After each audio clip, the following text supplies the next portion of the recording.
Jelas? Oke, karena itu yang memelihara anjing tempatkan di tempat yang khusus spesifik dan dengan fungsi yang khusus. Ya, dengan fungsi yang khusus. Misal anjing untuk penjagaan di militer dan seterusnya. Anjing untuk penjagaan misalnya di kebun dan seterusnya. Kasih tempat yang khusus. Itu boleh, ada kok zaman Nabi juga. Nggak ada masalah. Ya. Tapi kalaupun tidak diperlukan dengan itu, maka fikih Syafi'i agak lebih ketat. Memang liurnya di dalam lidah itu najisnya di liurnya. Tapi kan Anda nggak bisa tahu di mana dia menjilat ya dengan liurnya itu. Kadang tubuhnya kan dijilatin juga. Makanya disebutnya najis aini di fikih madzhab Syafi'i. Ke semua bagian tubuhnya najis karena kita nggak bisa pastikan kapan dia menjilat tubuhnya. Kemana-mana ada. Nah, hewan-hewan tertentu bukan berarti tidak berkah, bukan. Ada fungsinya. Kapan fungsinya menjadi berkah? Ketika ditempatkan sesuai dengan fungsinya. Anjing itu ada ibadah. Kapan ibadahnya? Ya, satu misalnya dalam penjagaan. Ada fungsi ibadah. Makanya anjing itu ada yang masuk surga. Ada. Anjingnya Ashabul Kahf. Nah, bayangkan. Ada anjing yang mengantarkan pelacur bertaubat. Maaf, ada. Jasanya anjing itu. Mau sekarat karena kehausan. Seorang perempuan, maaf Bu ya, laki-laki juga banyak yang kurang baik, tapi ini kasusnya perempuan. Perempuan menemukan itu, lalu dia beri minum. Ada riwayat dengan bagian dari alas kakinya, ada riwayat dengan satu benda dia tuangkan, sampai dia segar lagi. Setelah segar dia berjalan, dengan keikhlasan dia memberi minum, bertobat dia, diterima tobatnya, menjadi amal soleh, digugurkan amal salahnya, muncul amal solehnya, masuk surga dia. Fadilah itu aja. Ya, memberi minum. Nah, itu kan hidayah dari Allah. Jadi kadang-kadang di hewan-hewan yang dianggap najis, dianggap kurang bagus, hina, ada fungsi yang melekat di dalamnya. Babi itu ada fungsi ibadahnya. Ibadahnya pada haramnya. Jadi ketika babi dikonsumsi, dia keluar dari sifat ibadahnya. Semua hewan itu ada ibadahnya. Karena ada hikmah di dalamnya. Ada hikmah. Ujian ketaatan kepada Allah hewan A diciptakan. Contoh orang yang rakus dalam dunia. Hidupnya cuma untuk makan, kerja makan, meninggal. Contohkan lewat nyamuk. Ada ayat tentang nyamuk, Al-Baqarah ayat 26. Nyamuk itu kan fungsinya cuma sedot, mati. Gitu kan? Coba cek ayo, ada ahli nyamuk gak? Sedot, darahnya kumpul, beranak mati gitu kan? Bertelur mati, selesai kan? Nah itu makanya disindir oleh Allah orang yang hidupnya duniawi. Kerja terus, makan lagi, mati. Nyamuk tuh katanya. Gitu. Ya kecil di hadapan Allah, kecil. Ini kecil gak ada nilainya kata Allah. Makanya Nabi komen, kalaupun dunia itu seperti sayap lalat atau nyamuk, korupsi. Ya orang gak sehat nih. Korupsi pada sesuatu yang akan ditinggalkan.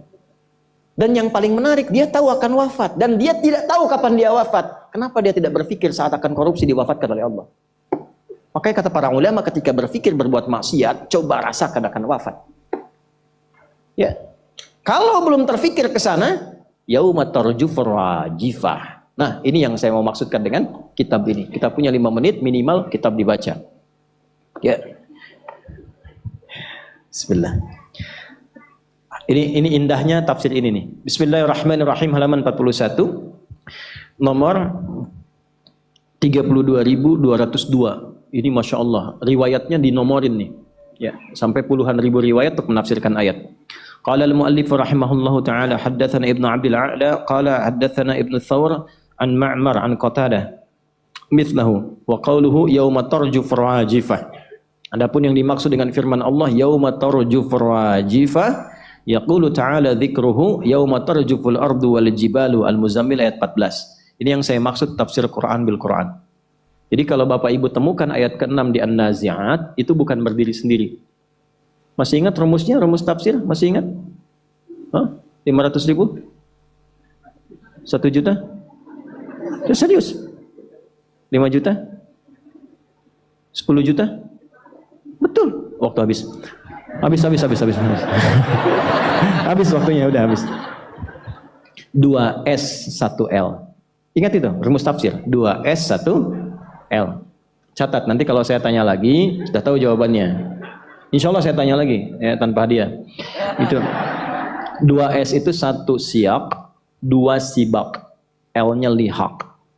Siyak itu ayat yang dibaca, sibak itu hubungan ayat yang dibaca dengan ayat sebelumnya. Lihak adalah hubungan ayat yang dibaca dengan ayat setelahnya. Jadi jadi penafsir itu tidak main-main. Kita baca misalnya An-Nazi'at di ayat yang ke-6, yauma tarjufu rajifah. Di mana ditemukan kata yang sama, kata rajifah dan tarjufu di ayat sebelum An-Nazi'at, cari sampai Al-Fatihah dan cari sampai An-Nas. Cari ke belakang disebut dengan sibaq, cari ke depan disebut dengan lihaq. Ayatnya disebut dengan siaq. Itulah menafsirkan Al-Qur'an begitu. 6236 ayat dicari ke semua korelasinya. Itu adalah tafsir ayat dengan ayat. Jelas? Nah, tafsir ayat ini juga bisa diketahui dengan penjelasan di Al-Muzammil ayat yang ke-14. Ya. Yauma tarjuful ardu wal jibal. Nanti yang sering diperebutkan dunia nih, kadang-kadang sengketa dan sebagainya. Yang disengketakan itu sudah hilang habis semua, bahkan hancur. Ya. Ini ada sengketa tanah, perebutan tanah. Kata Allah, apa yang kau rebutkan itu satu saat yauma tarjuful ardu, tanah yang kau sengketakan hancur. Sekali tiupan, pap, hancur. Dulu sami'na, dengar ayat, gak ada yang rebutan lagi, wakaf. Berbagi, secukupnya hidup untuk beramal. Luas beramal, boleh. Tak mampu beramal, dia bagi. Karena dia tahu yang dipijak itu satu saat hancur semua. Tinggal persaksian yang dipijak itu bersaksi apa? Dulu sami'na, dengar, langsung taat. Sekarang yauma tarjufu, begitu kemudian, maaf ya, ditiupkan sasakala. Sekarang pembuktian, sekarang kekinian, NASA kan sudah menemukan semacam trompet yang pernah saya gambarkan dulu kan, semacam trompet sasakala itu, dan kita kan ada di ruang itu. Begitu suara keluar dari sifat yang seperti trompet itu, boom, hancur semua. Ayatnya sudah dibuktikan dari 15 abad yang lalu, sekarang sudah ada pembuktian secara ilmiahnya.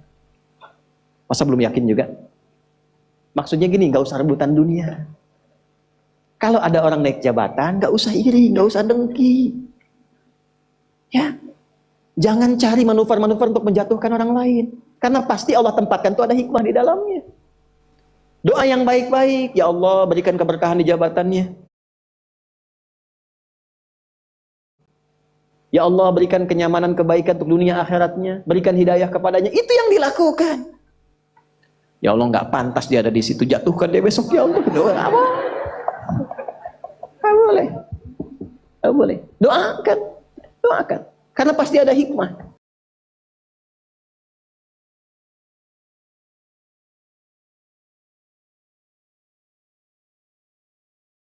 Tiba tawaran, pekerjaan apa. Demi Allah saya katakan, jaga. Allahu Akbar. Hati itu jaga betul. Yang baik-baik aja.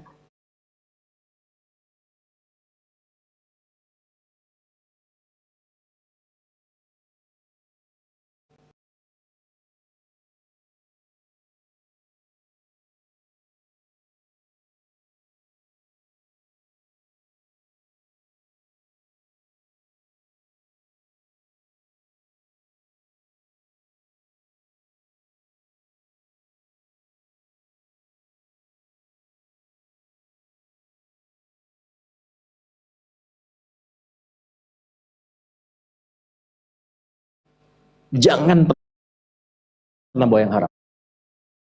Itu dimasak oleh istri, dimakan oleh anak, rusak anak. Rusak. Demi Allah rusak. Ada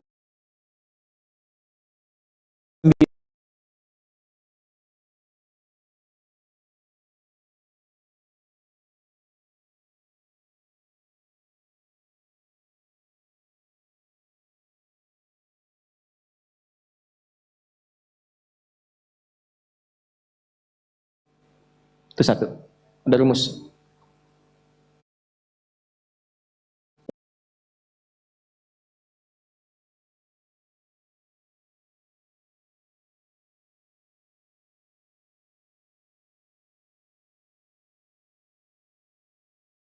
Bahkan yang Anda dapatkan pun itu kadang-kadang kalau nggak benar merusak juga. Capek.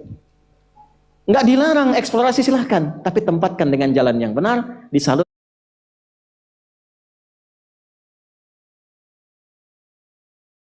dengan cara yang benar, itu membuat tenang.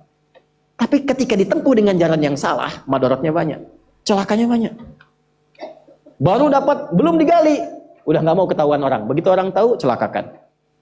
Bahaya. Itulah sifat dunia. Ya, itulah sifat apa? dunia. Jadi ayat ini ingin memberikan kesan bahwa ketika masuk ke ayat 6 dan seterusnya, jangan pernah mengagungkan dunia terlalu dalam. Karena itu akan mencelakakan Anda dan mengatakan, kenapa saya bawa kitab? Saya ingin sampaikan satu bagian. Sekarang umat Islam saat ini kena penyakit yang pernah disampaikan Nabi dulu. Penyakitnya saya tutup, namanya wahan. Apa namanya? Wahan. Al-wahnu.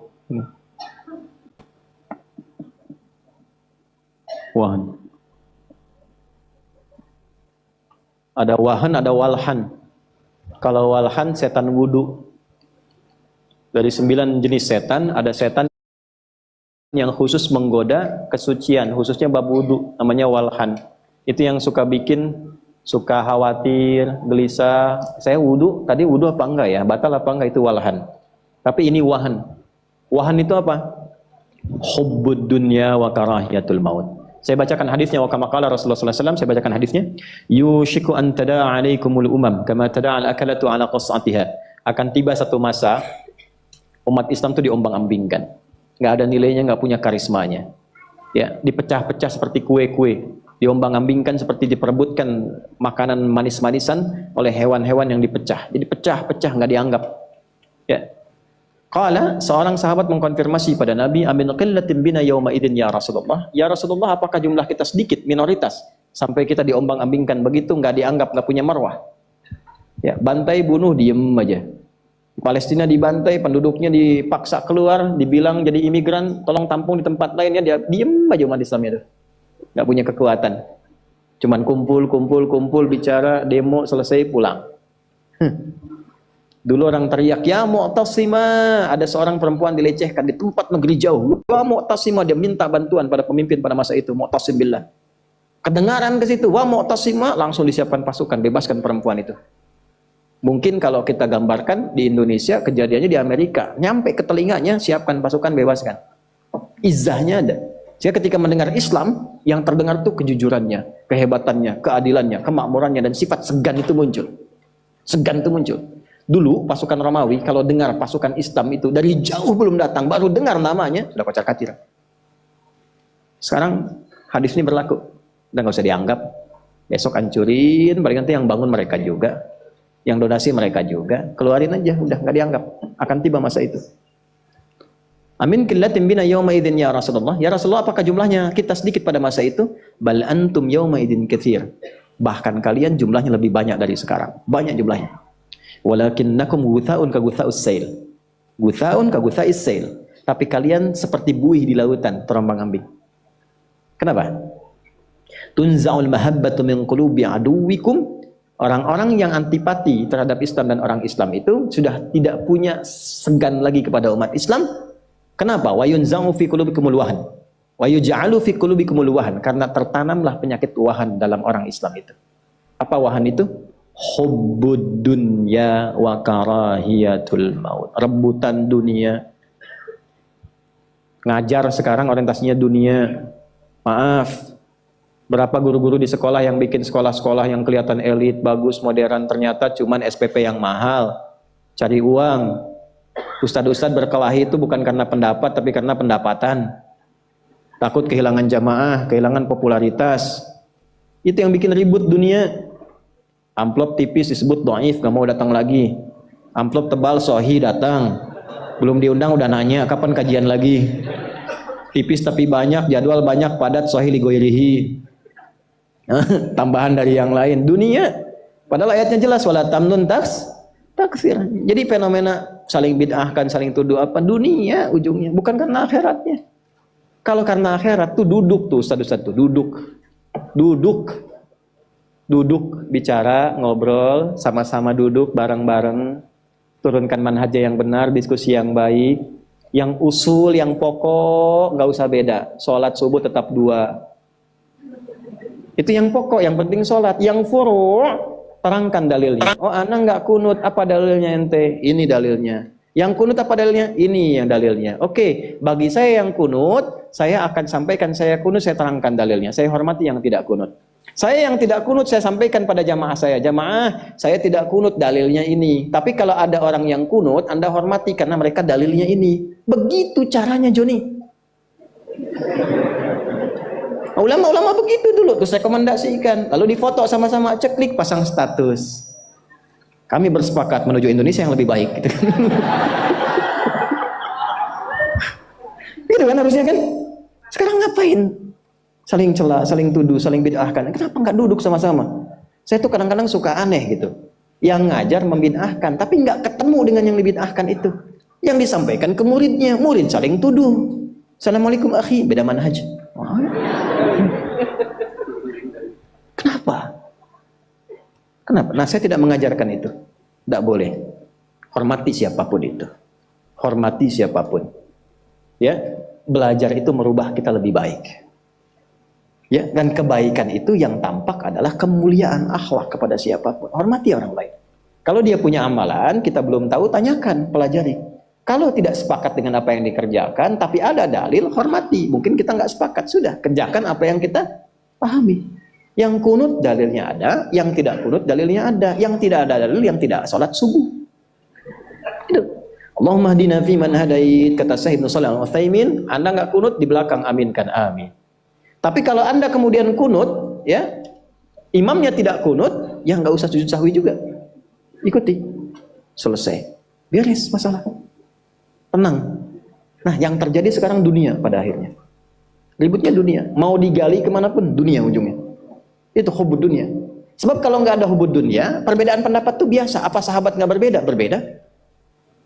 Ya, Ali, Utsman, Abu Bakar, Omar, dalam amalan ada nggak pilihannya? Ada. Ali, Al-Baqarah hafalnya cepat. Umar itu 12 tahun. Tapi Umar jenius. Apa karena nggak mampu hafal? Bukan. Ada tujuan amalan dari Umar. Jadi ada beberapa yang mesti kita dapatkan. Hubud dunia itu bahaya. Tetangga beli kulkas, kenapa Anda yang pasang status? Hubud dunia. Teman yang dilantik dapat jabatan, kenapa Anda yang iri?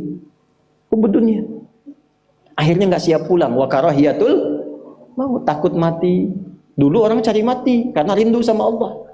Rindu Allah, ya Allah kapan ketemu? Saya punya guru di pesantren dulu tuh kalau ketemu, ya Allah, nah Adi, ya udah rindu sama Allah katanya. Sakitnya tuh, ya Allah kapan ketemu, kapan ketemu. Sekarang saya tanya yang ketemu Allah pada takut tuh. Ibu mau meninggal hari ini? Ada yang jawab. Ya, kapan aja, kan kita nggak tahu kapan pulang, nikmati aja. Setelah saat pulang, alhamdulillah pulang. Pulang kan enak, ya kan? Enak nggak pulang? Enak. Nanti puasa, mudik pulang kan? Pulang kampung kan? Enak nggak? Enak. Kampung kita akhirat. Masya Allah. Ibu pulang menuju Allah, enak nggak? Mau bilang enak takut pulang. Nah, itulah yang saya maksudkan. Jadi ini kesimpulan kita saat ini. Kalau ada pertanda sulit atau masih berat untuk pulang, artinya mesti ditambah keikhlasan untuk beramal. Intinya apa? Kurang amal, terlalu cinta dunia. Dunia boleh, bukan dilarang, silakan. Yang maaf ya, jangan habis ini pekerjaan ditutup, mesti dipenuhi, jangan. Ya, niatkan pekerjaan sebagai ibadah. Kalau berkarir setinggi-tingginya ya, supaya punya kebijakan yang baik. Kalau bisnis sekaya-kayanya, supaya bisa sedekah. Kalau belajar sepintar-pintarnya, pintar, yang pintar. Saya pengen semua yang belajar dengan saya IPK-nya 4. Ya, targetkan 4. Terus ngapalin Quran. Ya, ini kampus-kampus nih yang ada di kampus, boleh kita kerjasama sekarang ada. Kita membina mahasiswa sambil kuliah menghafal Quran. Beberapa kampus sudah dengan kami. Ada UMJ di Jakarta itu semua murid barunya itu harus mempelajari metode at-taisir, belajar. Jadi sambil kuliah menghafal Quran, di wisuda IPK 4 hafal 30 juz. Dan dia diproyeksikan bukan hanya hafal, tapi juga menguasai ayat-ayat Quran sesuai jurusan dan prodi tempat dia belajar. Misal di fisika ayatnya apa, di kedokteran ayatnya apa. Itu sudah begitu sekarang, sudah disiapkan. Nah, maka saya ingin tutup dengan menyampaikan 3 pengumuman. 1, bagi Anda yang sudah S1 dan berminat untuk S2 sampai dengan S3, dan di dalamnya ada program umrah dan haji secara gratis semuanya. Tiketnya gratis, uang sakunya juga diberikan, belajar S2 sampai S3, silahkan bisa mendaftar sampai Kamis depan Pembukaannya disampaikan di IG kami yang Adi Hidayat Official. Persyaratan formulirnya sudah ada, ya. Yang paling pokok 3. 1, lancar bahasa Arab, bukan bisa, karena kuliahnya di negeri Arab. 2, sebentar. 2, prioritas hafal Al-Quran. Prioritas 30 juz. Ya, 3, bisa laki-laki perempuan, boleh. Nanti ada negara yang kita siapkan untuk perempuan. Hanya 10 kuotanya. Itu 10. Pemberangkatannya bulan depan. Jadi saya uji sekarang, bulan depan langsung berangkat, tiket semua ditanggung. Semua tiket, fasilitas, uang saku, sampai nanti program haji. Oke. 1, jurusannya 3. 1 dakwah, 2 Al-Quran dan semua ilmunya terkait Quran. Yang 3 adalah bahasa dan sastra Arab. Kalau memenuhi kualifikasi, nilainya bagus, silahkan langsung daftar. Pekan depan saya tes, begitu selesai dites, pekan depannya visa dikeluarkan, bulan depannya insya Allah di awal langsung berangkat. 2, berita baik. Yang ini beasiswa khusus. Ini adalah kerjasama saya khusus dengan seorang syekh dan jaringannya di Masjidil Haram. Kemarin kami ketemu ya dengan jemaah umrah, kita bawa, ada para ulama-ulama di Masjidil Haram, masyayikh yang mengajar. Alhamdulillah kita mendapatkan kuota 10. 10 ini jurusannya umum selain kedokteran. Anda yang di fisika, di kimia, di arsitektur, di macam-macam. Untuk jurusan-jurusan itu silahkan kalau berminat mendaftar. Cuma 10. Semua ditanggung, tapi akan dididik juga menjadi ulama di bidangnya. Misal, kalau dia jurusan di fisika, masuk fakultas jurusan di fisika, tapi diberikan nanti hafalan Quran, pendalamannya, sehingga dia akan keluar.